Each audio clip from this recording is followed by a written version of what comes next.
Okay, hi everybody. We'll get started in just another minute or two. Let's let people join.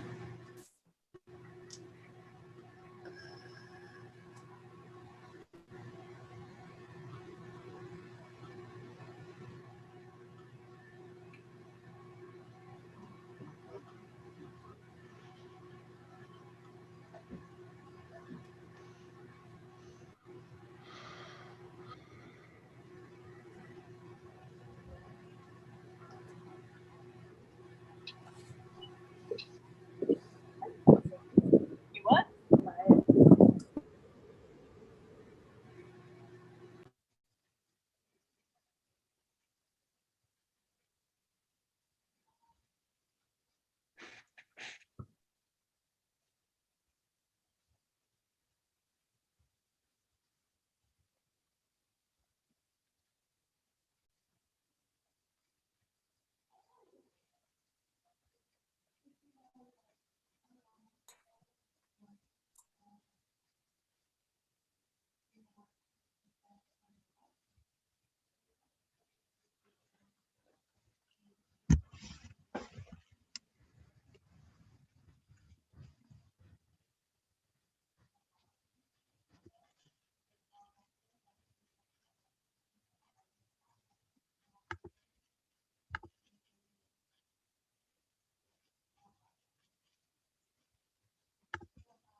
Okay, why don't we go ahead and get started? Welcome to today's class, everyone.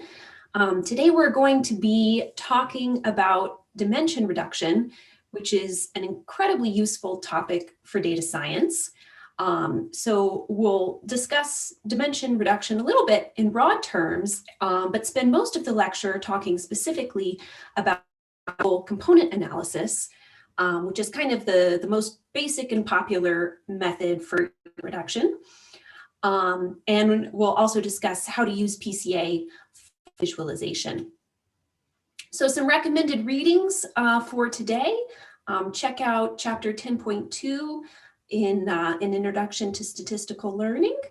And there's also a really nice website illustrating visually how PCA works. We'll look at that a little bit together, but you can check that out in further detail. Chapter 3 in an Introduction to Applied Multivariate Analysis. Okay, so to get started, we can import all of our standard imports. Kind of the main new function that we're going to be using today is this PCA function here, which is from the sklearn.decomposition library. Okay, so let's just take a minute to review the difference between supervised and unsupervised learning and kind of put what we're doing into the broader context of goals. So you may remember in supervised learning, we have features, which we usually denote with a variable X, and a response variable, which we usually denote with Y, for each item in the data set. And our goal is prediction. So we want to learn how to predict Y given the features X. So for example, this could be in like the regression context. In the regression context, Y is a quantitative variable, or it could be in the classification context where Y is a categorical variable. Okay, now more recently, we've been talking about unsupervised learning where we only have the features, we only have the underlying X for each item in the data set. But our goal is to discover interesting things about the data set. So we're interested in kind of the underlying structure of the data set. What are certain correlations? What are ways of visualizing it? Are there substructures present in the data? And so we've already talked a bit about, and today we're going to talk about dimension reduction via PCA. Okay, so what do I mean by dimension reduction? Well, in data science, dimension reduction is the process of reducing the number of features in a data set. And there's basically two ways that you can do this, feature selection and feature extraction.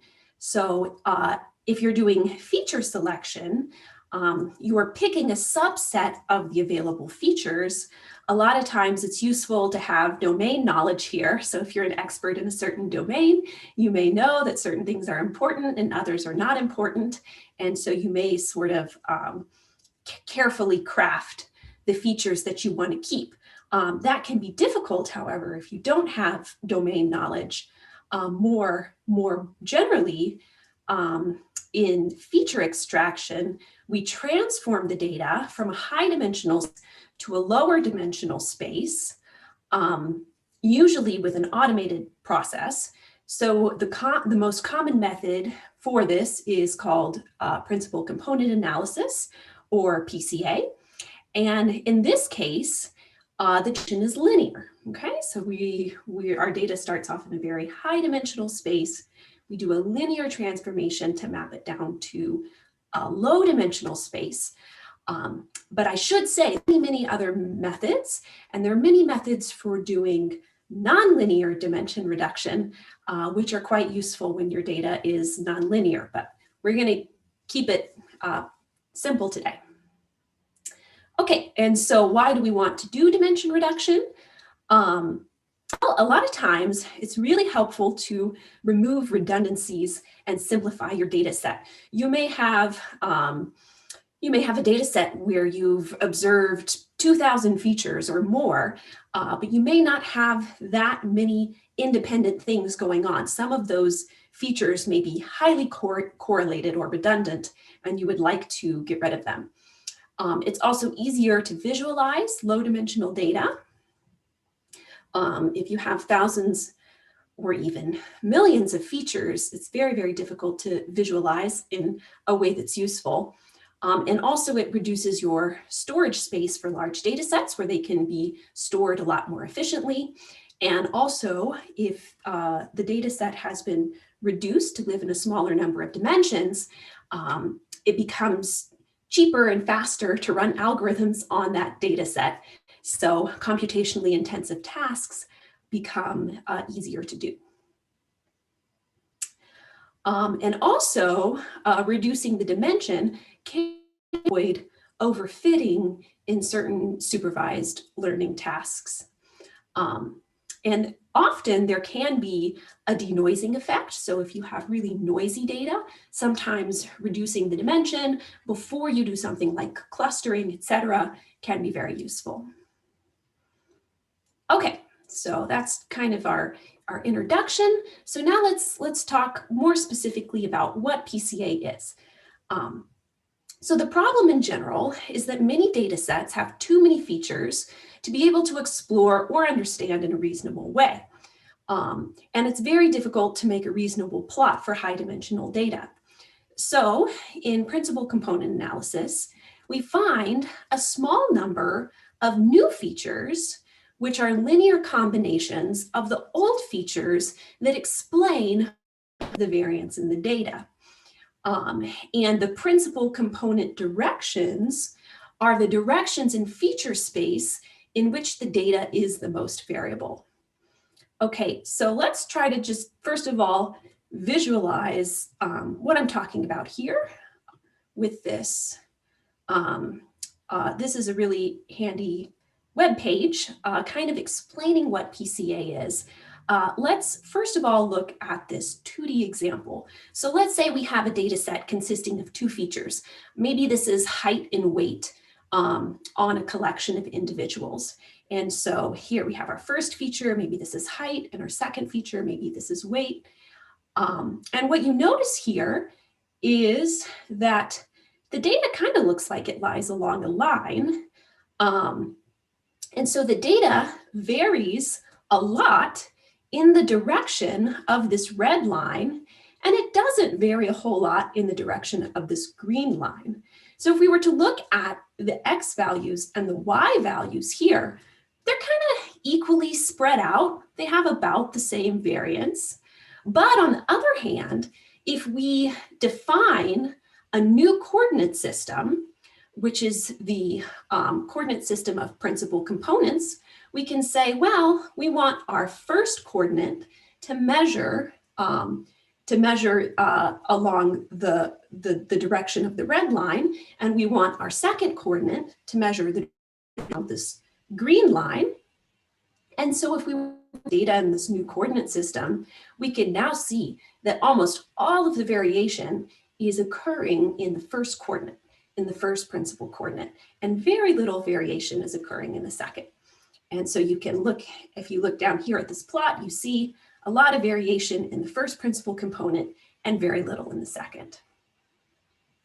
Now, if your data set is only two-dimensional, you probably don't really need PCA to reduce the dimension, but this helps us understand what the process is. And it's very similar if we have, let's say now we have three-dimensional data, or we have this point cloud right here. This is, of course, a little harder to visualize without rotating the data. And so if we want to compute the PCA of this data, so I'm going to click this little button, and you can now see that instead of the standard XYZ coordinate axis, the PCA coordinates now, first of all, follow the direction of greatest variance of the data. That's that red line. You can see the data is the most elongated in that direction. And then you can see what the two-dimensional PCA plot is, first principal component here along the bottom, and then the second principal component here.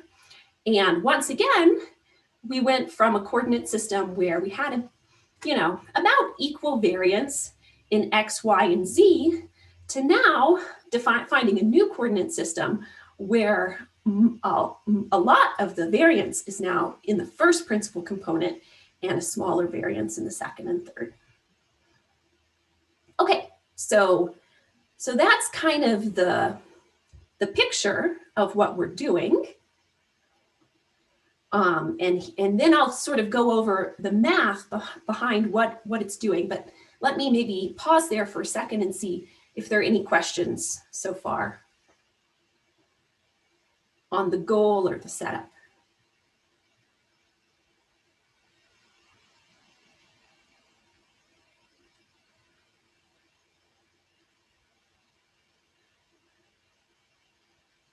Okay.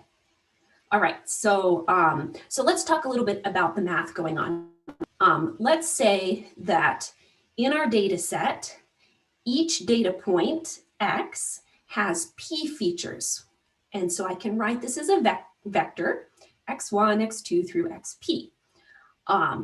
So in PCA, we define a new feature, which will be called the first principal component score, or Z1, by taking a linear combination of the original features, X1 through XP. So here I'll let this vector phi1 denote the vector of coefficients that we use in this linear combination. So phi j1 are the loadings of the jth feature on the first principal component. And this vector phi1 is called the loadings vector for the first principal component. Okay, so the question is, well, how should we choose those coefficients in order to maximize the variance of this new variable Z1? We want loadings so that Z1 has maximal sample variance.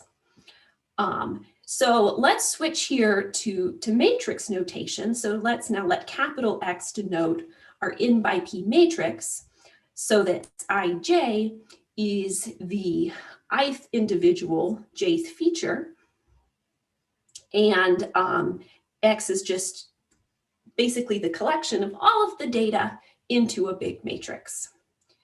And we want to assume that each variable has been centered to have mean 0. This is very important if you're doing PCA from scratch, not using built-in packages. You always have to remember to center your data before you do it. So the columns of X should have mean 0. But then if your data is centered, it's easy to see. A short calculation will show that the sample variance Z1 is then given by the following formula. So basically this part here in the middle is the first principal component score of the ith data point. And then because the data has mean 0, Z1 is going to have mean 0. And then what we're doing here is just looking at the average squared deviation or the variance. Okay, now, of course, to make this really, really big by just making phi to have really large values, but we don't want to do that. So we constrain this vector, we constrain the phi j1 to satisfy when we sum up all of the phi j squared, we should get 1, or in vector notation, we want to constrain to only consider coefficients arising from a vector of unit norm. Okay, so if we put this together, the first principal component is then defined by phi1 transpose x, or the inner product of phi1 and x, where phi1 is the solution to the optimization problem, where we're finding the phi1 that maximizes the variance of Z1 subject to the constraint that it has norm 1. Okay, and so using linear algebra, you can show this vector phi1 is exactly the eigenvalue corresponding to the largest eigenvalue of the matrix X transpose X. So there's lots of close connections with PCA and linear algebra. Okay, that's how you define your first principal component, and then you can build it up iteratively from there. So we define the second principal component direction to then be another linear combination of features. So Z2 will be phi2 transpose times X with the largest variance subject to the additional constraint that Z1 and Z2 should be uncorrelated, right? We don't want redundant features. And this corresponds equivalently to the condition that the vectors phi1 and phi2 are orthogonal, or phi1 transpose phi2 equals 0. And again, sort of our linear algebra theory tells us that you can get this phi2 by looking at the eigenvector corresponding to the second largest eigenvalue of the covariance matrix, and those vectors will be orthogonal. Okay, and then however many you want to use, you just need to compute that many eigenvectors of the covariance. Okay, so let's see how we actually do this in Python. So we're going to be using the PCA function from the sklearn .decomposition library. And let's take a look at the iris dataset. So you may remember that this dataset contains 4 features and 50 data points. Data point is one of 3 different types of iris plants. So our features are the sepal length and width and the petal length and width. And we have 3 classes in the data, which is the iris setosa, iris versicolor, and iris virginica. Okay, and so very handy, this data set is built in. So we can just load it. X is our features, Y is our labels. And previously, so we've looked at this data set a couple of times. If we wanted to plot this data, we had a couple of options. Well, we could just plot the first 2 dimensions, see what that looked. That's a little bit arbitrary. We could plot the first 3 dimensions using a 3D scatter plot. That can be a little hard to see if you can't rotate it. Or we could make a scatter plot matrix with all pairs of dimensions. And that was actually, we could, for 4 dimensions, had a much larger data set that would become very prohibitive. Okay, so this is like what we did before, plotting the first 2 dimensions of the data. And we see, again, a lot of overlap between the blue and the green classes. If we do a 3D scatter plot, we use the first 3 features, we can, get a picture that's a little bit more informative, but also a little bit harder to look at because the data is kind of lying on top of, you have data points lying on top of other data points. And then here, finally, we can do the pair plot from Seaborn that shows all different combinations of these features, a scatter plot for all the different combinations of features. And this is quite helpful looking at the see better class separability, the petal length and petal width than in the sepal length and sepal width.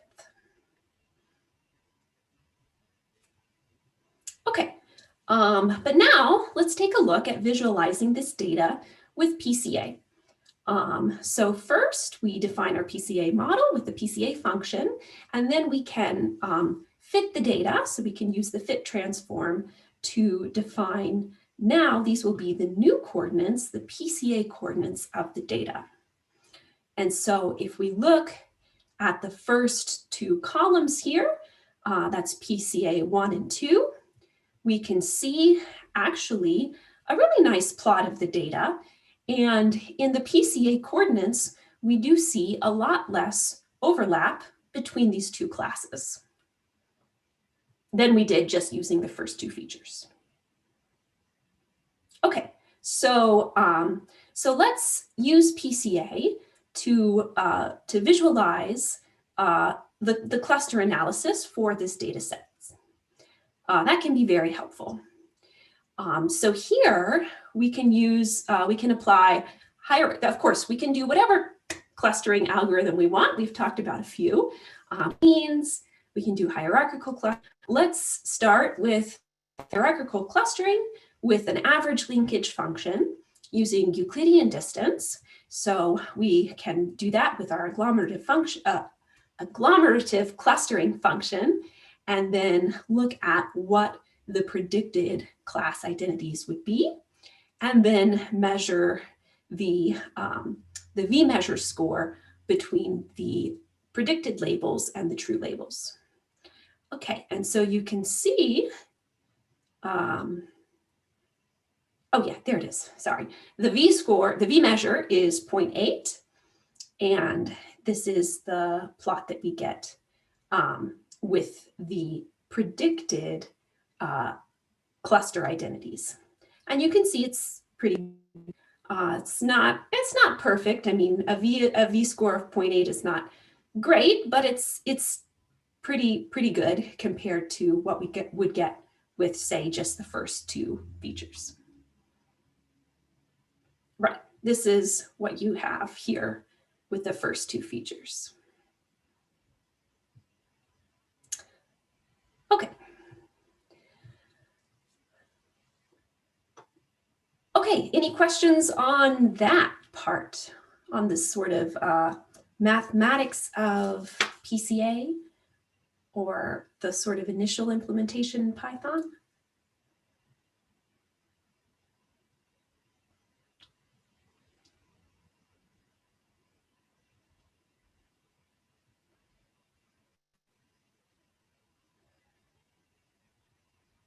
Okay, we have a quiet group today.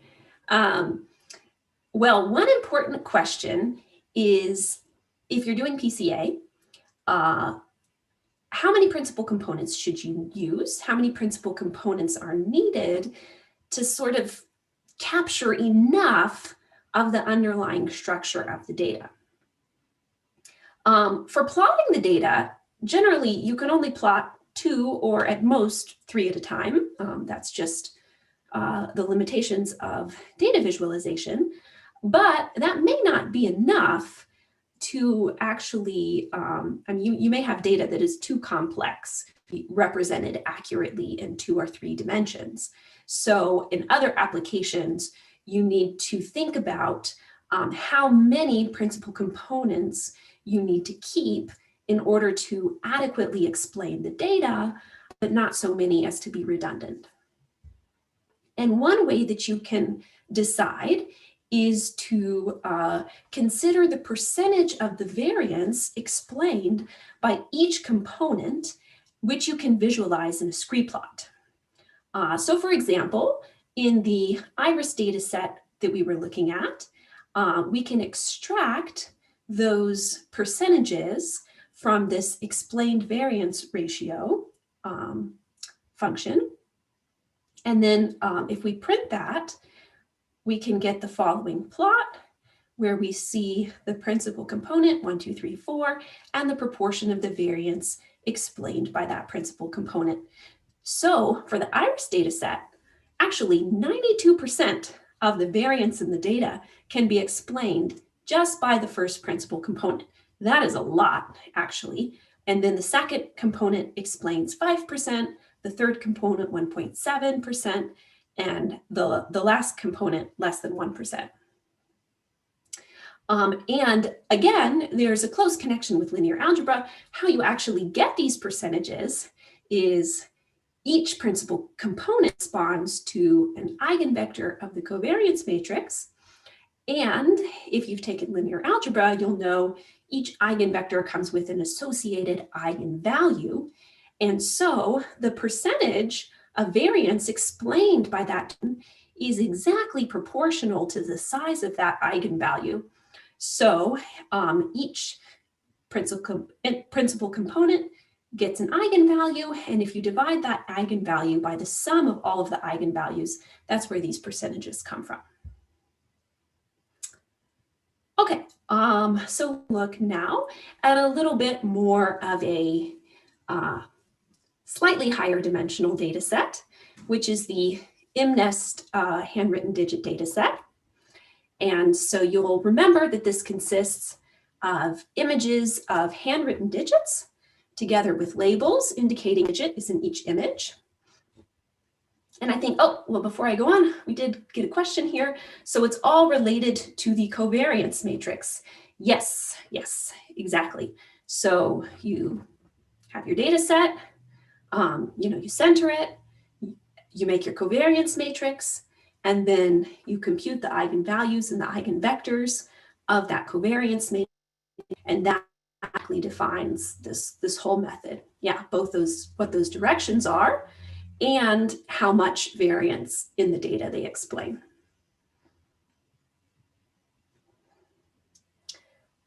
Okay.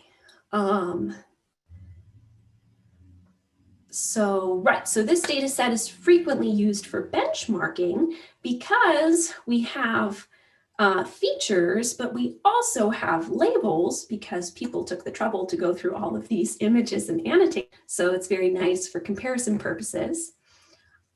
So if you're curious, you can check out this link, which describes a variety of different classification results on MNIST.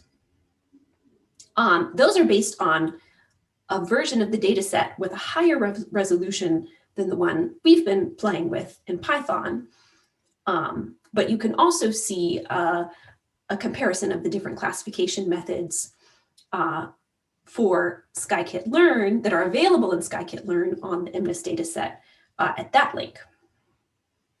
Okay, so we'll work with a smaller version of the data set.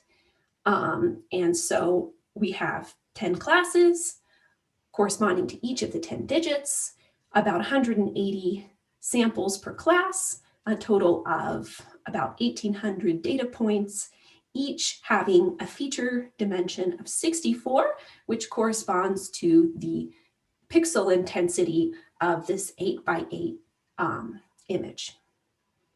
And our features are integers ranging from 0 to 16.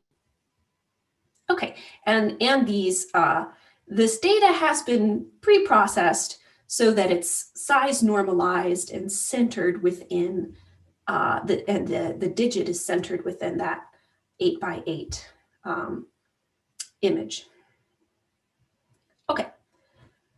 Okay, so let's load the data. So we load the MNIST digits and we scale the data here Maybe some debate about whether you should scale it or not. I know this came up in your homework, and I think in your homework you actually did get better results on the unscaled version of this data set. So that can depend on, how much, if there's a lot of variation in the pixel intensities, etc. Here I went ahead and scaled it, but you could try it without scaling it and see what the differences are. And then Y is our labels again. Okay, and so then here we can just extract, the number of features and samples and the number of digits, which corresponds to how many clusters we have in this data set. And so you can see that our features are now stored in a NumPy array, and we have 10 classes, 1797 samples, and 64 features. And there's some sample pictures.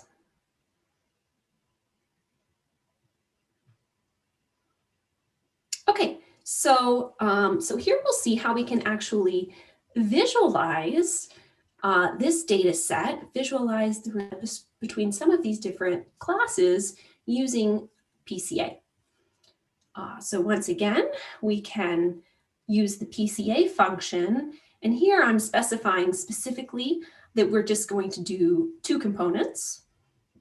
We'll play with that a little bit more later on. So we're going to fit the data and compute the first 2 principal components, and then let's use k-means to cluster the data. So we'll cluster the PCA reduced data with k-means initialized with k-means ++.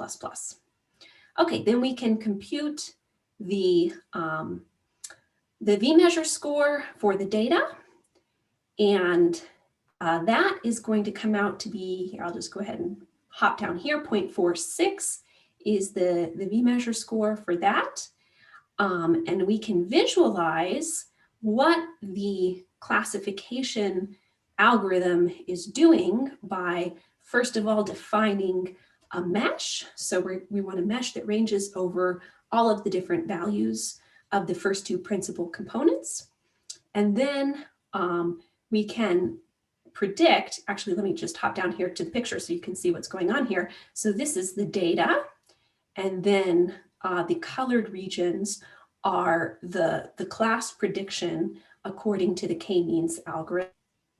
So we run k-means on the data, and then we do this k-means model predict. And so how it works there is it's decided on a classification for the data set, and you'll remember then there will be a centroid associated with each class. It can then make new predictions for any new data point coming in, determining what is the closest centroid to that new data point and assigning it that associated class. So that's how it's doing these model predictions on this whole mesh of points, which were not in the original data set that it used for the k-means clustering. Okay, so that's the idea. And we can see here, we're going to plot these predictions so that we can see the colors all the way across this range of data values. And then we can plot the centroids with these white X's.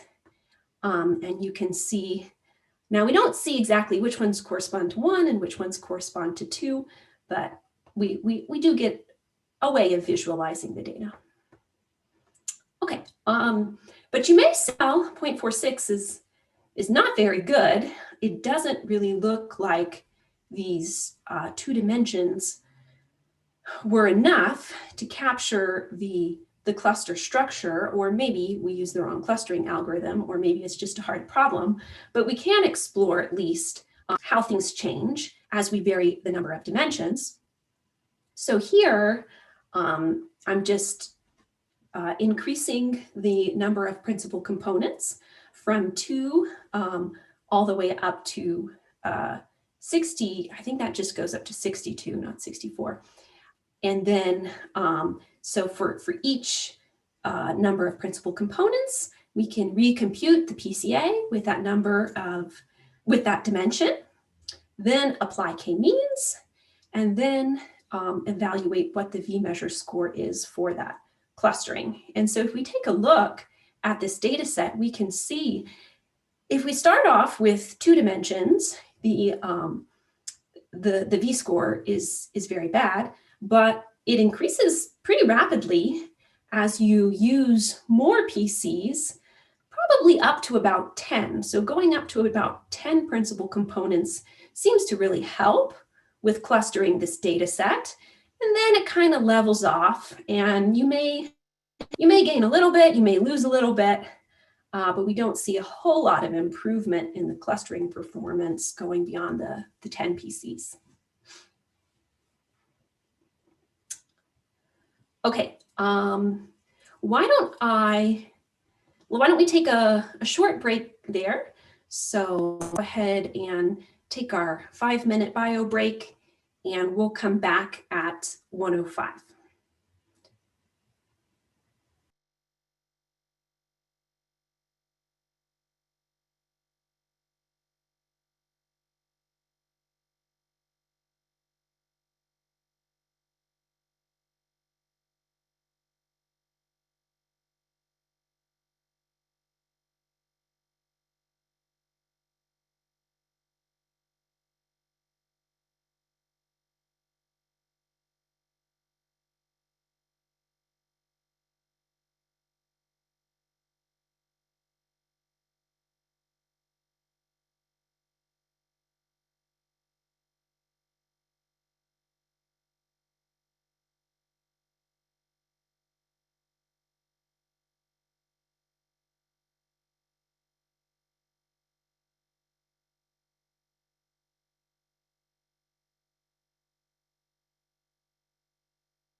Okay, welcome back everybody. Let me just find our spot and we'll keep going. Okay, here we go.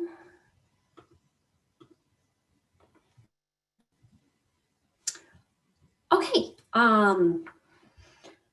so I wanted to look at kind of one additional data set and the effect of doing PCA on this data set. This one is the 1988 Olympic heptathlon results. So a heptathlon is an Olympic event consisting of 7 sub-events, which is 100-meter hurdles, shot, high jump, 200-meter run, long jump, javelin, and an 800-meter run. So these are all like track and field events. And the athletes in these 7 events, and then their scores, the values for each of these events are then combined according to the official Olympic rules to generate a score, and the athlete with the largest score wins. So we'll use PCA to analyze the results for the women's heptathlon from the 1988 Olympics in Seoul, Korea. So this is not actually an especially large data set. So this consists of 25 athletes. And this is an example taken from an introduction to multivariate analysis with R by Everett and Hawthorne.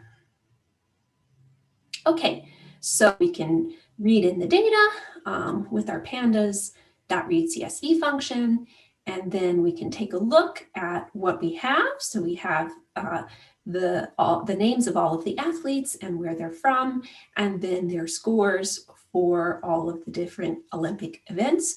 And then finally, their, sort of overall score as computed by the Olympic rules.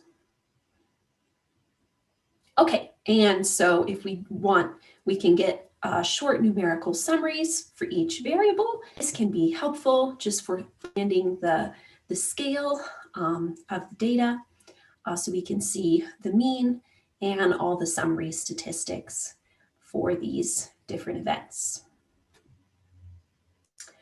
Okay, and if we want, we can take a look here at the pairwise plot of all different combinations of these features.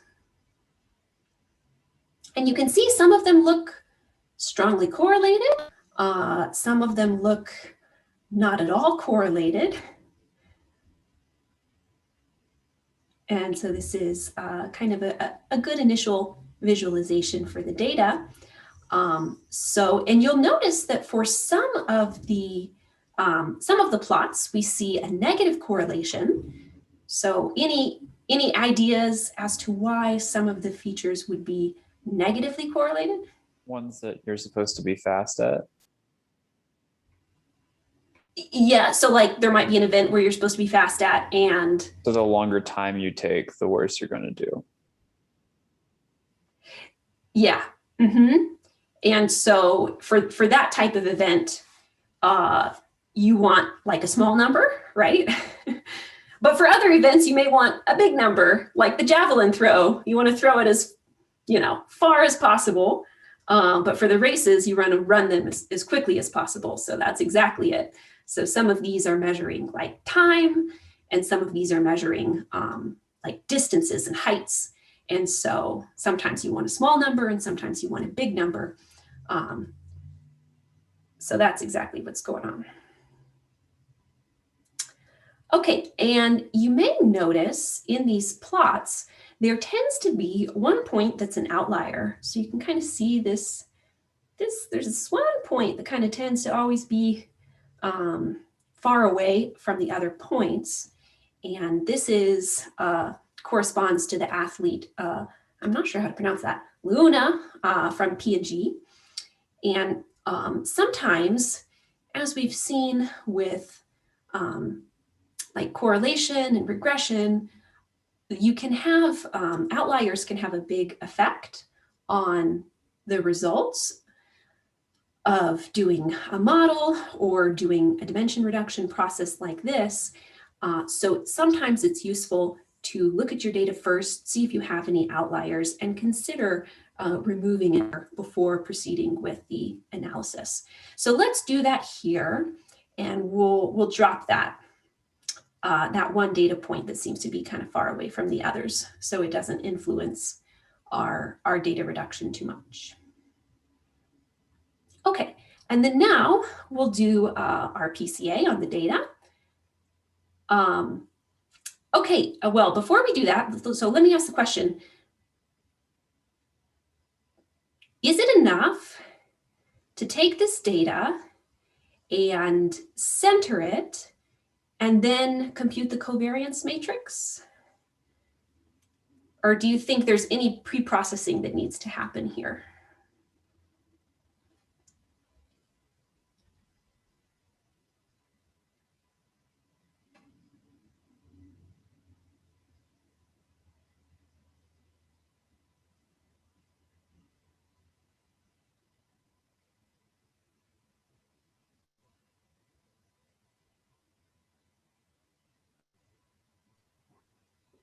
If you normalize it so the standard deviation is 1, then the shot put and javelin will be more similar.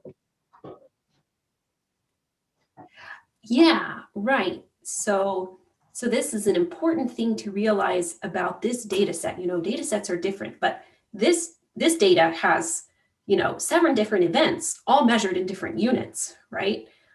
So we have some that are times, some that are distances, but really, you know, these are on very different scales. So if you look at like the mean for the javelin, it's 41, and also the mean for the run 800 is 136.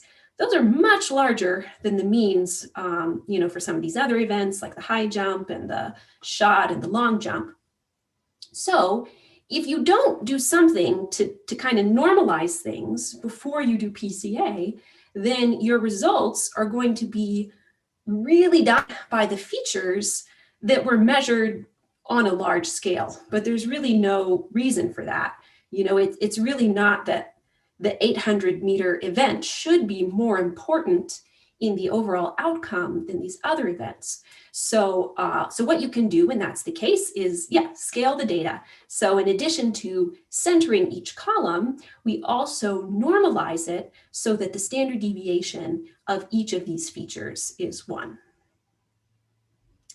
Okay, so that's kind of the motivation here for, you know, I said with the MNIST data set, maybe you want to scale it, maybe you don't, you know, maybe there's some argument whether you should do that or not, but here there's no argument. Here you definitely need to scale the data or it won't give you it. Okay, so we can define our PCA model and then fit the data, and then create a new pandas data frame with our new PCA coordinates, which we can just call PC1 through PC7. Okay, and now we can plot the first 2 principal components. And here, just for fun, we're actually plotting, instead of just a dot, you know, we're plotting the name of the athlete corresponding to that data point. So we can kind of see, yeah, we can see where all the individuals are on the PCA plot. You know, do remember that that it's sort of arbitrary in terms of, you know, if the first principal component could be multiplied by like a -1, this could flip around. So a big number is not necessarily better, although I think in this example it comes out to be. Okay, so we can look at, again, the variance ratio. So we can, from the covariance matrix, get the eigenvalues corresponding to each PC, and then divide each eigenvalue by the sum of all of the eigenvalues to see what percentage of the variance in the data is explained by that new feature. And if we do that and plot the results, we can see that about 62% of the variance is explained by the first PC, and then about 13%, about 12%, about 7%, and 4%. The last two PCs don't explain a whole lot. Okay, so in comparison with when we did this before on the IRIS data set, we might say that this data is more complicated in a certain sense, in that we need more dimensions to characterize it accurately. You know, if we wanted to say we want about 90% of the variance, we would have to keep the first, I don't know, 4 or 5 dimensions. And previously, you could get that much accuracy or that much variation with just the first principal component. And it can be, so a lot of times when people are doing PCA, they try to figure out, well, what's a good cutoff? You know, you have a few large eigenvalues, and then you have some that are really small. So you kind of know, well, definitely you want to include, the first one and probably the second one. You probably definitely don't want to include 6 and 7 because they don't seem to contribute much. But exactly where you make the cut, there's a lot of different discussion and heuristics about the best way to do that. Sometimes you look for a large gap in the eigenvalues. You may want to look for, here we see a large gap between 1 and 2, and then maybe between 3 and 4. But sometimes that'll lead to not keeping, you tend to get big gaps in the beginning instead of further on. Another heuristic is to look at the ratio between these scores and to choose a number of dimensions which maximizes the ratio between these consecutive points. So anyway, just throwing it out there that there's lots of kind of fun things to think about taking this plot, and how do you then decide how many dimensions to keep. So we see here most of the variance in the athletes is contained in the first principal component, but not nearly as much as before. And it definitely seems like, we probably need, 4 or 5 dimensions to get a good chunk of the variance. Okay. Another interesting thing to look at is how this, how the first principal component correlates with the Olympic score for this data set. So here, what we're doing is making another plot here, not of the first 2 PCs, but we're plotting the first principal component versus the Olympic score. And you can see here that it is very strongly correlated. If you compute the correlation coefficient between the first principal component and this Olympic score, you'll get an R value of 0.99. So you see an almost perfect correlation between these variables.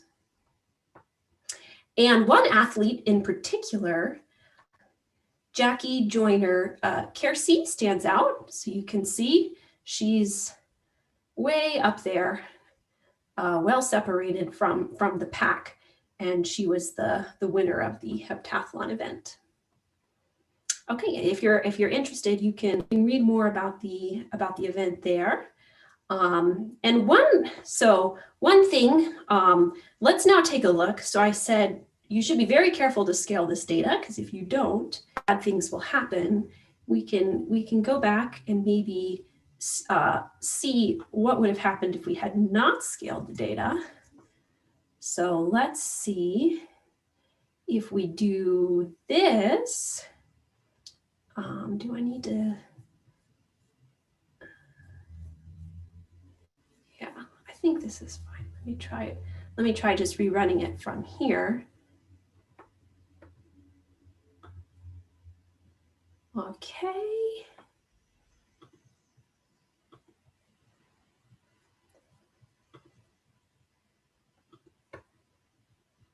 So one thing you notice when you look at the scree plot, when you didn't scale the data, is that the data looks a bit simpler, right? Like you don't need as many dimensions to capture that variance.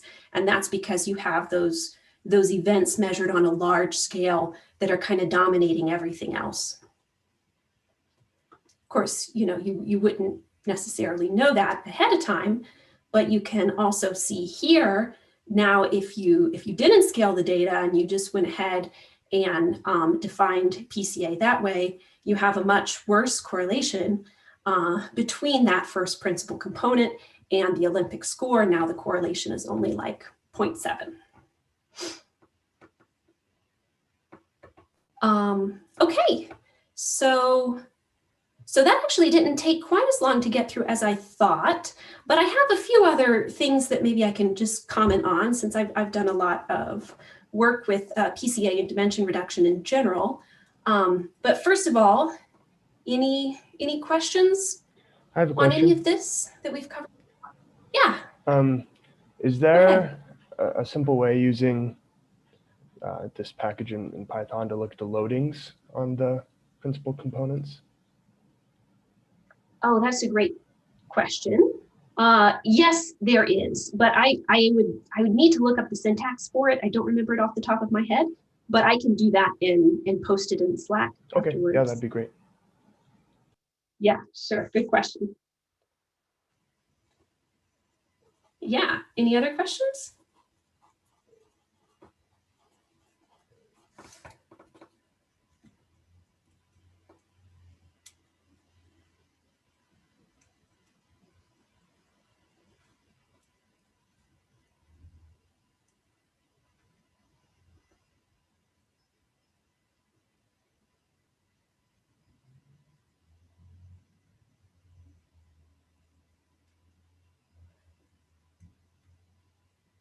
Okay, well then maybe if there are no other questions, maybe I can lead us into a discussion of other points here. Does anybody have any thoughts? I mean, we've seen how PCA is nice and it's very handy for reducing dimension. Does anybody have any thoughts about what might be a downside of PCA? Something that might be not so useful or desirable about the method?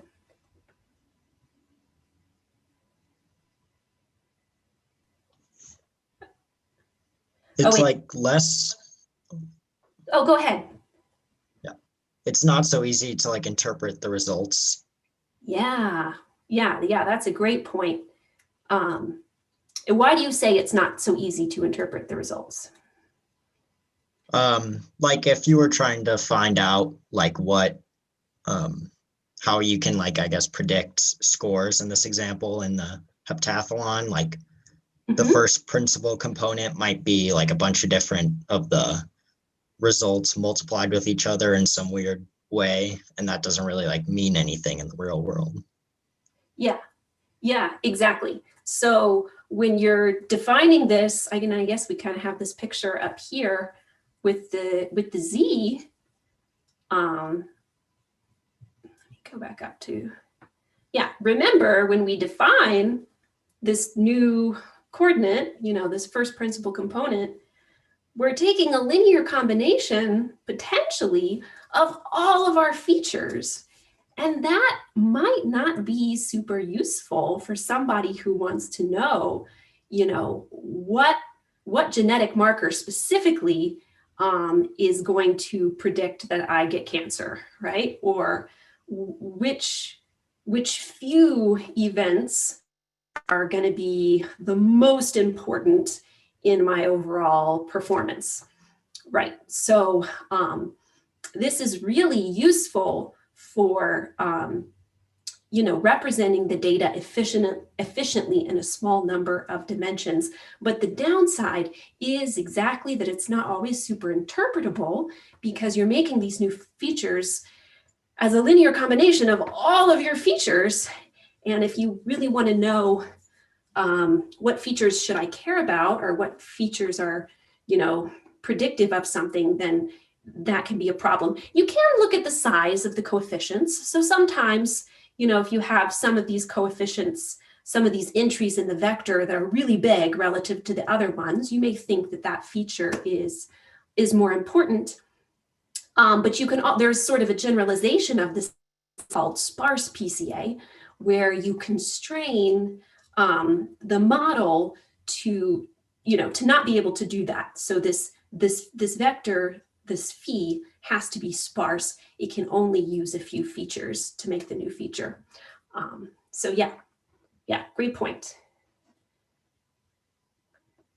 Any other downsides that people can think of?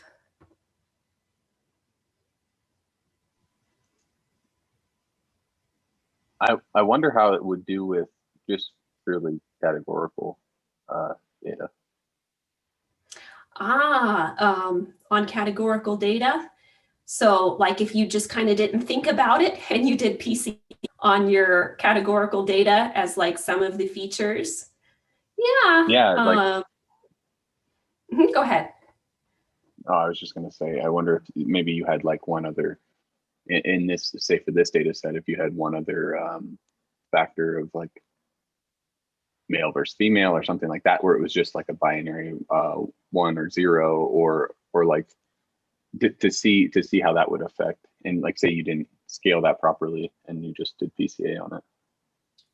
Yeah, that's actually a good point. And we've kind of been thinking about these quantitative variables, and this really is, a method for doing that on quantitative variables. And I'm not exactly sure what would happen if you had a categorical variable in there, what the effect of that might be. But that's a good point.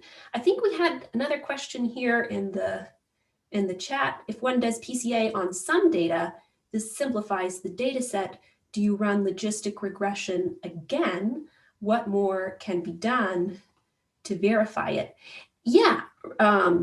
So yes, you can. A lot of times people do PCA as a pre-processing step, and then you can go on to do regression, or you can do logistic regression, or you can do clustering, or you can do any of those things that we've talked about in class, but on the PCA data instead of the original data. And so for example, I know a lot of times when people are working with RNA data, it's very noisy and it's really big. So a lot of times they'll have like 20,000 dimensions, and they will often reduce the dimension first just with PCA to maybe 40 dimensions, maybe from about 20,000 to 40. And then, going from there, you can do a lot of different things. You can do clustering, you can do embeddings, you can even define a nonlinear dimension reduction that follows this linear dimension reduction procedure. And so I'll just sort of mention that as kind of one, this is very great method, but another thing to be aware of is it won't work very well if your data is nonlinear. So for example, think about having data that lives on a sphere or any kind of surface that really curves around a lot in space. What you're doing with PCA is basically fitting a plane to that data. And if your data curves around, that will not be a very accurate procedure, and that may not be to reduce the dimensions. So there's tons of other dimension reduction methods out there that are nonlinear methods. I'll just point you to the Wikipedia page, which can be a bit overwhelming because there's a ton of stuff on here. Some of the most popular newer methods that have come out include uniform manifold approximation and projection, that's UMAP, and also t-SNE, topologically constrained isometric embeddings. So UMAP and t-SNE are some of the newer nonlinear reduction methods that have come out. And I can show you kind of a picture here on kind of how it looked relative to PCA. So this is on an mixture data set that appeared in Nature in 2019. And this data set was constructed in a big way where they sort of made these clusters by mixing together in different proportions certain, well, I don't know if I should say cell types, but certain, you can think of it that you have like 3 different types that were mixed together in different proportions to sort of create this structure here of these 7 different clusters. And so what you see in the PCA plot is a really good representation of the underlying geometry of the data. And you can also look at what happens if you UMAP and if you look at t-SNE for this data. Again, think of this data as having about 20,000 coordinates and then doing PCA to reduce down to about 40 coordinates and then applying a nonlinear dimension reduction on top of that. And so you can see some of these newer methods are really good about preserving the cluster structure. You get nice tight clusters that look a little bit better than what the PCA visualization is. But one downside is that sometimes you kind of lose the global layout of where clusters are relative to the other ones. So PCA kind of keeps this global geometry in the, which is not always respected by other methods that do a really good job locally, however. So that's just something I thought as we're discussing PCA and dimension reduction in general. Okay, but I think that's probably about all I had for today. Any other questions?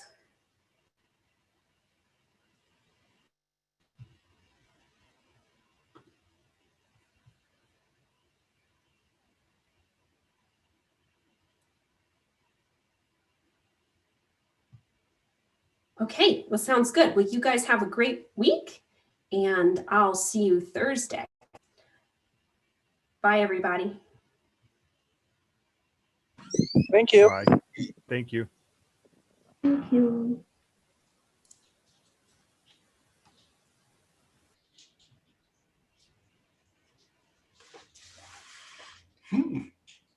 Well, hey, Anna, I think